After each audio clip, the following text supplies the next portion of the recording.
Hello Fenlanders, how are we doing? I'm Daniel, welcome to Fenland Farming Adventures live on a Friday morning. Just wanted to give you a little update on what we're doing really. I've had most of the week off, it's been great, been up in Norfolk, just chilling out with Mrs. Farmer. I just wanted to come and say hello really. Yeah, say hello, give you a little update of what you do, what's going on. Grumpy Grandad's just been down and pulled a board out of one of the dikes, one of the dams. He has, I don't really know. I mean, they've been floating around. My uncle, he's been floating around looking at the water levels and stuff. And obviously, the water can't get away if there's some boards in the dam. So, just trying to get more water away. But who else has got fields like this? Really? Pretty much every field I've got now has got water on. We're quite lucky. Lake and Heath not far away, just had 22 mil of rain yesterday, and Grumpster tipped the rain gauge out this morning. We only had 3 mil. He reckoned there's 3 mil in there. Yeah, 3 mil of rain in the rain gauge, so nothing really compared to what other people have had. Yeah, so nice little trip up to Norfolk yesterday. Start of the week with Mrs. Farmer. Haven't done any other filming this week because there's nothing been going on. I said to Grumpster, I could have probably stayed up there for another week or find somewhere to jet off on holiday because it is just relentless raining. So I've got Brown & Co coming out on Monday. They're going to come and photograph a load of stuff that we want to put in the sale. Doing an online sale. So Anna is doing her basic training and her telehandler test today with Aurora training. Them. So she's now just learning how to drive a telehandler over there. So I got my good friend Titch Harris. He's out here teaching Anna everything she needs to know about telehandlers. And yeah, I mean, look at my grading shed. I know there's a puddle of oil under the 190 in a minute, but I put all my tractors and stuff. Morning, sir. How are you, Ian? Not much lakes up here in Aberdeen. You're on a hill. That's cheating. You're on a hill, that's cheating. God, it's windy out here. So, yeah, I just wanted to know what everybody else was up to, really. I mean, fixing, servicing, got my hair. Yeah, got the sheet fixed on the AS trailer we bought because Anna, in all her wisdom, she didn't know, but the bracket that holds the sheet on, that broke off, and then when she lifted the tailboard up, it ripped all the sheet off. So me and Grumpster yesterday putting that back together. Yeah, so nothing really too major going on around here at the minute. I don't think I've got any potato orders till next week. There's a farm sale coming up tomorrow, so we're going to hit that. I had a funeral yesterday, so I ended up sinking a load of Guinnesses, which was nice. Like I said to Dad, I said all we're doing today is washing stuff down and sorting stuff out. I can't go and get any machinery out off the field because it's all flooded. Like my basil here could do like going over and... you know, the 170 could have its tyres changed and stuff like that. Cheerful Cookie came round Tuesday, and he's got a mild bit of depression, I think, because nobody can go spraying. Nobody can get any nutrients on the soil, on the crops or anything. So, yeah, he's... Morning, Gray and Grumpy. How are you? What are you all up to? Yeah, I mean, I've got the 710s on the sprayer. The 710s are on the sprayer, but there's still no... We are ploughing away. Oh, no, but breaking the turnover on the Fenland. Oh, no. I used to have trouble with the turnbuckles on the Coon plough that we had, the Multimaster. They used to break the turnbuckles off, Ian. So I ended up agriculturally welding them so they would never move. But I always used to turn the flow down on the tractors. So I'm guessing you've done that, Ian. But yeah, I used to have my coon plough, so it would only just turn over and keep going because it used to break the stops off. Yeah, that seems to be the weakest link on most ploughs is the stops. How do you get the stops on the headstock strong enough to handle all these big tractors with high output hydraulics? Yeah, no, there's no ploughing to be done around here. I think my potato and sugar beet fields that are coming 2024 are actually pretty dry. They're actually pretty dry. So I spoke to everyone's starting to get really gypped off with the weather because my contractor who does my sugar beet, David Waters, he also does my muck spreading. And I spoke to him Monday, and he is going to have 100 people ring him up and want work doing all at the same time. So he's going to be a busy bunny. But I think I might get on my fields because they haven't been touched, they haven't been pulled around. So they are not too bad. I think with a few days dry, I'll perhaps get on them. Morning, chap. Cheers for the hoodie. No worries, mate. Nah, most appreciated, Jamie. Yeah, send us a picture of how you're looking in your new hoodie. Don't forget, folks, mine's a bit dirty now because I've been washing that trailer down. But, yeah, Grumpster's just clearing the dikes out. Anna's doing a telehandler test, and I'm just mooching around. It's Feet Up Friday, isn't it? Feet Up Friday. So, yeah, there's not really a lot else I can do. All of my trailers have all been stored under cover since harvest. And some of them have still got their potato mats in. And they're all still filthy. Some of them I'm going to sell. So I've got drills I'm going to sell. I've got to put other stuff in there. Drills, trailers. I've got far too many trailers. Far too many drills. Sugar beet drill. That'll go. That's partly my cousin's anyway. So we get David Waters. He comes in and drills our sugar beet as well. So he's been doing a sterling job. He just comes in, gets the job done. And Dad doesn't have to spend 2 days getting the beet drill ready. So, Jamie, you're in the workshop working on irrigation reels. I refuse to work on irrigation reels while it's raining and flooded everywhere. Yeah, no, we've come to the conclusion. Obviously, we used to have our own muck spreader, but David just comes in and we take the telehandler. He brings 2 spreaders, and you get nearly 100 acres or 50 acres done in one day, you know. So 2 spreaders on the go. You nearly want 2 loaders sometimes running 2 spreaders if you've got bitty stuff, shall we say, where you can't get a full grab full. Yeah, and then David comes in and does our sugar beet drilling. It's so easy. Dad doesn't have to spend 2 days getting the sugar beet drill ready. So, you know, for the time he's lost there, he can be doing other stuff. So, yeah, sad loss at the start of the week.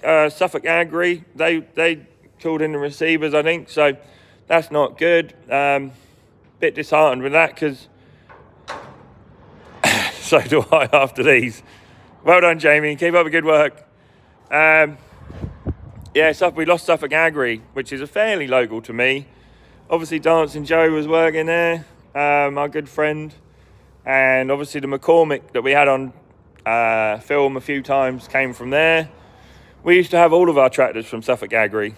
And now they're gone. I don't know who's next. I think there's going to be a lot more people struggling and or going under as it comes to machinery sales and stuff. Nobody seems to be buying anything. So, yeah. Should we go and see how Anna's getting on?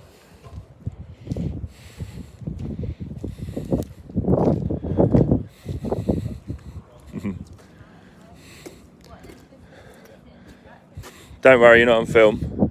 Not much. No, not much. No. Leave them to it. But yeah, I'm going to carry on getting trailers washed down because they're all undercover, so I can actually get to them. One pig unit is all out of pigs, so no hog turds to come from him. I've got about 10 loads at another pig unit to come when the fields are dried out. Morning, Robert. How are we doing? Yeah. So it is a question of chilling out and relaxing, spending as much time as I can with Mrs. Farmer at the minute. Yeah, poor old funeral yesterday and managed to sink a load of Guinness. That's good, Robert. You paddling around? I went to have a look for a mask and a snorkel to start my live this morning because it's just crazy. Yeah. Let's say 3 mil here. Lake and Eve had 22 mil. So what's that all about? I mean, it was honking down. We was in Kingsland yesterday and then in Hockwold, and the rain was coming down like the world had ended. And we get back here and it's reasonably okay. So I have bought myself a new toy. Off my good friend Martin. So we'll just get over there and we'll have a look at this. It's a brute of a machine. So let's just get over here and have a little butcher's at this. There, my new purchase, look. Bought myself a log splitter for all these logs. I do have quite a bit of wood that we get through every season. Obviously you saw us in the video chopping wood down, chopping trees down and stuff that are all in the way or going to fall over or nearly dead. The only problem we have with our wood is it's crap wood. None of it's any good. It just needs splitting. I mean, it's sitting outside now. There's a few more boxes of it. I got boxes of bits of wood all over the place. So my friend Mark Palmer, Farmer Palmer, he's got a log splitter that me and him both made, and it's a shame I took the front linkage off this little 6200, because otherwise I could have a log splitter on the front and a log splitter on the back. Me and Mark can. The little 6200 doesn't really do anything for me at the minute, so I was gonna sell the tractor because we don't really use it. I mean, the little McCormick has taken over, where that John Deere. It's kind of taken over from the little John Deere, so I was going to sell the tractor, but I keep the log splitter on it all the time. I've got another use for it in it, so it was worth its weight in gold to not be able to put a 200 horsepower tractor on a log splitter for the day. So yeah, little Red's basically taken over all the chores from the little 6200. Still a good tractor, still a reasonably good tractor, still good for a day's work anyway. So last year I put a cultivator on it and went cultivating all day with it. So how much rain did you have, Jamie? Be interested to know what everyone had around the country, because the rate the rain was coming down, I thought everyone would have had like another inch of rain. Just been on the phone to my potato buyer and seed supplier and stuff, and he's pulling his hair out. Like, he ain't got a lot of it, but he's still pulling his hair out when it comes to potato seed.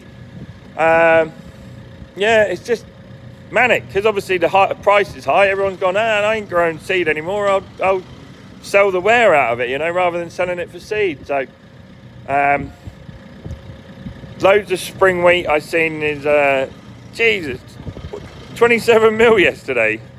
No, the rain didn't stop with me, you guys. The rain didn't stop with me, but apparently at the yard here, we didn't have hardly any. So we kind of got away with it here. What was I saying? Yeah, spring wheat and stuff all been imported, but I mean, is it getting too late for some people to put spring wheat in? It's going to take a month for the heavy land boys and stuff that got puddles on their field. It's going to take a month if it stops raining now. So, what does everybody else think of the protesting that's going on? That'd be interesting to know what you all think of that. If you could leave me a comment, like after the live is finished, that'd be great. I think the public are on our side. I think they appreciate that cheap imports, red tape, red tractor, it's costing us a fortune when all we want to do is grow food.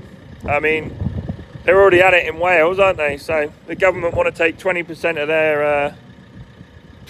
their farm away from them, which is not cool.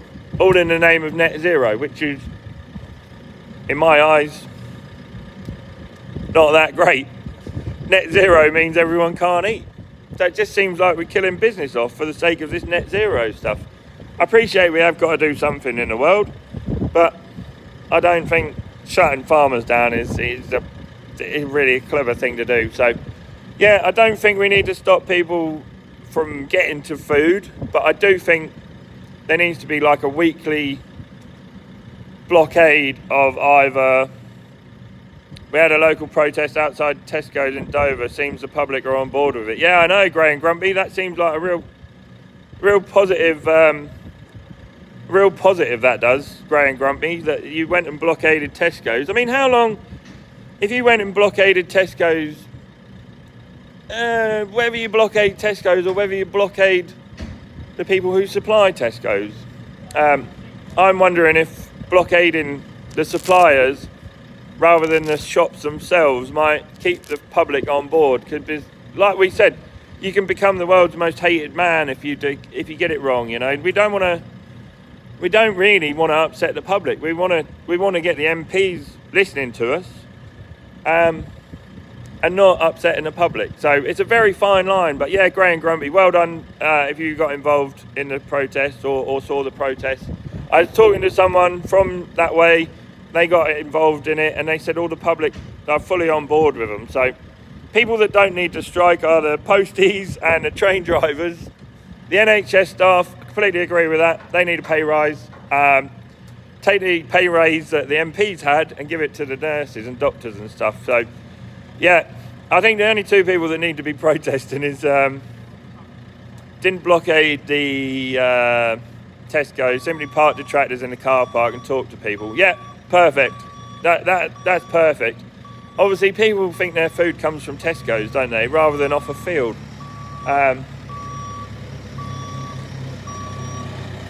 Anna's as bad as Grumpy Grandad when it comes to taking her gloves off in that loader, because I'm going to get a bit of wood in a minute and hit her with it.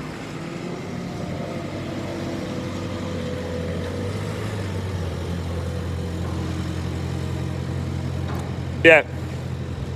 Morning, DTM Gaming. How are you? I don't know what Anna's up to now.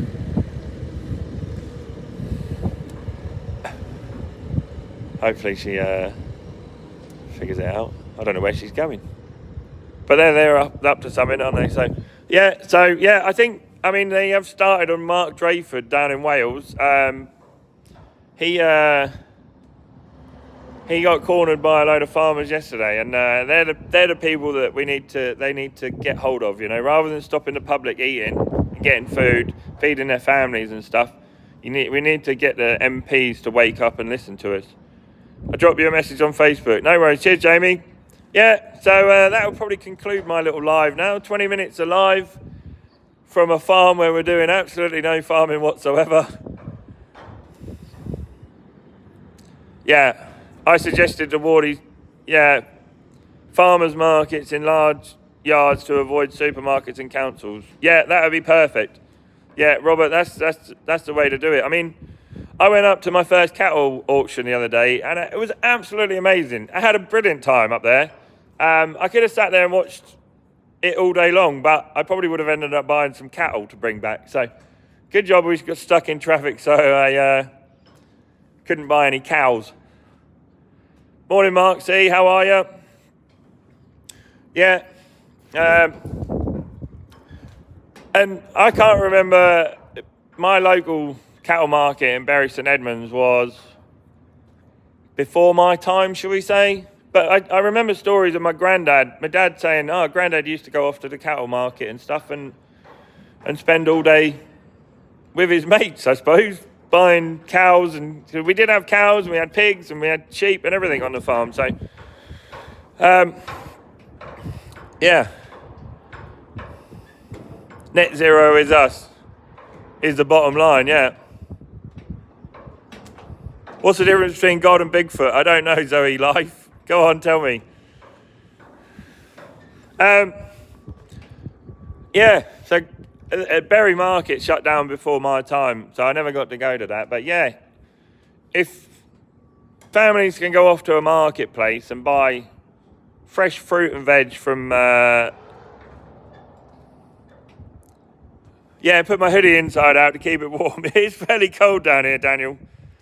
Yeah, it's fairly cold down here. I'm been washing trailers and stuff down, so I've had my big coat on over the top of this, and my legs are all dried out now. I've got my proper wellies on and stuff, so yeah, we've never seen either, but we still worship a myth. Okay, cool. Yeah, it's a true story. Yeah. Yeah, what was I saying? Yeah, families can go off to a local butchers, local fruit and veg shops and stuff, you know. We've lost it all.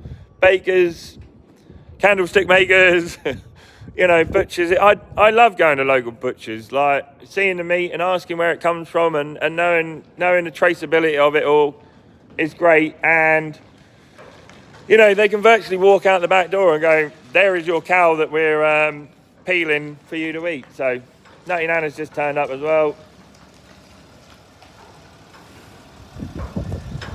I'm live on YouTube, Mum. She got me a bacon sandwich. That'll be the end of our live today then, because I'm going to go and eat a bacon sandwich. That sounds like a better idea, doesn't it? I can't do a lot else out here, can we? Yeah. Yeah, this is true. Do I like knives? Do I like knives? I do like knives. I always carry a knife with me. You have to remember you've got it in your pocket though when you go to I always carry a knife with me in case I need to cut some baler twine or anything like that, you know. So, yeah, I do like knives. Yeah, 25 miles now, you got to go to the nearest cattle market. It's just annoying, isn't it? It really is just annoying. It almost seems to me, what do you guys think? That almost seems to me like they're shutting everything down around us to not be able to let us carry on farming. So, beef boxes, etc. Yeah, there is a couple of lads, like beef farmers and stuff around us. Sorry if my hand's a bit jerky today. There's some beef farmers and stuff around us that do like little boxes of beef and stuff, and I always try and, like, if I got a freezer full of meat at the minute. My good friend James bought me like 25 kilos of ribs for my birthday, so he went off to his local butchers and got me enough racks of ribs to last a man a lifetime. So freezers full of meat at the minute, but yeah, I keep seeing people putting advertising like beef and chicken and stuff like that. So if you see anyone selling stuff like that, go and get it. You know, go and sample it. Go and see the cows, the next generation of your food being grown in the fields, which is great. Support the farmers, Mark C. I always say that. I don't think. I mean, we do all right. You know, we're a tiny little farm. I don't want to get any bigger. I don't want to get any smaller. I just want to have enough to keep my family tradition going. Otherwise, I'd have stayed in the racing industry and carried on building cars and stuff. You know, I just the thing that annoys me. Obviously, we're having a pretty good season with the potatoes. So obviously wheat. Yeah, we sold most of our wheat when the price was pretty good, so that wasn't too bad. I mean, I was down 5 or 6 loads of wheat in yield from the previous year, but the previous year was just an exceptional blip in the grand scheme of things. So done all right out of wheat, just about. None of it needed drying or anything, which was great. I mean, a lot of people probably had to dry theirs. So, and the potatoes seemed to be doing okay. Apart from, obviously, I had 100 tonne that I dumped already because they were just underwater. So that's a financial hit. You think 100 tonne at £500 a tonne they are at the minute. But yeah, I've got enough stock, I suppose, to counteract that. I mean, I didn't want to dump them, obviously, but that's the only thing. Type in, please wait. Yeah, no worries. I'll stay here, Robert. And yeah, so I can weirdly I can afford to do the things that I want to do with the farm on a small scale. Like I'm looking at a set of Verdistat carrier discs. I don't know if you've watched the videos. That is one thing that's been on my wish list for a little while. Nice, high speed. Leave it nice and level. So in the grand scheme of things, I can afford to go and do little bits and pieces every year like that. We normally do, but on a bad potato season, obviously, we can't afford to do anything. So, yeah, I mean, every time we earn a bit of money, you have to spend it, speculate it to stop the going somewhere else, if you know what I mean. So we do okay, and I don't want to turn up to a protest in a £100,000 tractor because it then looks bad, doesn't it? So that's not the aim of the game, is it? You don't want to glut in front of people and try and get them on side. So that's kind of what I was getting at, really. I mean, without a £100,000 tractor, I can't do what I need to do. So it just feels like we're not on a level playing field when it comes to the farming. So yeah, I heard the Ukrainian grain is back on the market again. That's why the price is coming down, Robert. But I don't know. I don't know how much of that Ukrainian grain is going to come out of. I mean, the only country that seems to have gained out of the Ukrainian war is Russia, if I'm honest. Every Germany, I mean, look at their fuel bills and stuff, their energy crisis that they were having because they stopped all the Russian gas coming in. Yeah, I know this is it, Robert. I need all these tractors to push my business forward, but yeah, it kind of, if we're going to protest, I'd do it properly and we'll get it right, and hopefully that'll be amazing. But yeah, this is the thing. It just doesn't feel like we're on a level playing field at the minute. It feels like we're being screwed down by the people at the top, and then supermarkets are trying to screw us over as well. When's it going to be cheaper? When's it going to be cheaper, And it feels like we've got cheap imports coming, and yeah, I've heard about the Indian farmers. They're all kicking off as well, aren't they? Because they don't want them using fertiliser, I do believe. No, not that. Sorry, no, the Indian farmers are kicking off because they're not getting paid enough. They're not getting paid enough. Just, I would say kind of like us, really. I can't afford to go out and buy... the £100,000 tractors is once every 7 years, maybe, for us. 5-7 years. And we don't really need... I mean, I am massively over-tractored, compensating with tractors, but you can never have enough tractors, can you? So we were lucky enough to have a few good years, So, the hard times will come, and I've been through the hard times where mum's going, wonder where our next paycheck is coming from. Which you do get like that, All of our money that comes in from the spuds has to keep me going and invest all my crop into the soil for next year. It has to keep me going. So the potatoes will run out in April, maybe March, April time. And thanks DTM Gaming. I really appreciate that. Thank you for your hard work and you guys growing food, putting food on people's tables. Yeah, it is, yeah. And we're always open here for selling bags of spuds, to customers and locals and stuff like that. And so it is nice when people come down. Yeah, I had a new friend come down the other day and they come and bought a bag of spuds from local people from Brandon. So,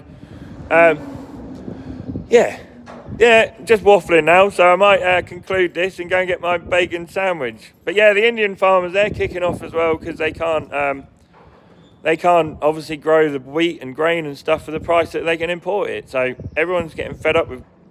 I think, Robert, everyone's getting fed up with globalisation. Globalisation is killing every industry in every country, apart from the really, really big ones. So sugar is a prime example. 60% of the world's sugar is produced in Brazil. Now, I wouldn't have any sugar coming in from Brazil at all. But then if you start saying I'm not importing any sugar from there...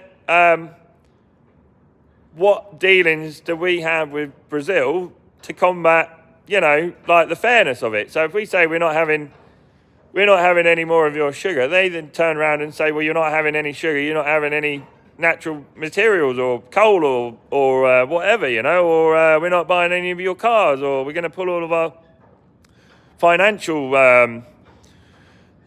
stuff that they have down in London. If Brazil's big into the city of London with finance and stuff like that, and they pull that plug because we're not buying their sugar, it's a very fine line you have to deal with, isn't it? So we got to have a fair playing field, but the Welsh farmers are getting it the worst at the minute. We're not far off it. We're still plodding on. Like Ollie Harrison said, we're not that hard done by yet. Just feels like we're not on a level playing field. So to cause uproar for having a bit more of a level playing field is kind of a bit awkward situation. So I completely agree with him on that. Thomas, hello Thomas. You better go and buy a hoodie now. I've given you a shout out, Thomas. Yeah. So level playing field. Everyone's happy. We just want to go to work. I do want to put a load of trees in. I've got plans to put a belt of trees in beside the house there. And some of my strips of pheasant cover and stuff and my nature bits and pieces, you know. I do want to put like trees and fast growing hardwood trees and stuff in there for the birds and everything like that. You know, I want to do my bit for nature. Don't get me started on that, Robert. I'm not even going to talk about that today. Yeah, no, it's just without farmers, there's no nature. Wait, can do again. Hello, Thomas. Did you get this one this time? You have to buy 2 hoodies now, mate. That's 2 shout-outs. Trees in the right places. Yeah, trees in the right places. Without farmers, there's no nature, is there? And without farmers, there's no food. So on that bombshell, I'll leave you to your weekend. I'm probably going to go to a farm sale tomorrow up in Lincolnshire. If you meet me, come and say hello. We always like talking farming with everyone. I am going to go and enjoy a couple more Guinnesses tonight with Mrs. Farmer. Yeah, just sit and chill out. Bits for the Fenland Farming Adventures HQ are not quite ready yet. They haven't been shot blasted. So as soon as they're shot blasted, Mrs. Farmer's going to come and help me paint them. And then we can get 2 bays of that up. And I've got the other bit here waiting to go to the shot blaster as well. So these 4 beams are going off to the shot blasters. So they can go off to the shot blasters and they're done. Bye all, see you Mark. Yeah, so I will end this now, guys. It's nice to talk to you all. I appreciate all the comments and stuff. So make sure you go and get subscribing to the YouTube channel if you haven't already. Really appreciate every single one of you. And yeah, no, I had Barley and Richard, I think their names were, at Cheffins last week, and they kind of looked at me and went, "Oh no, he's filming."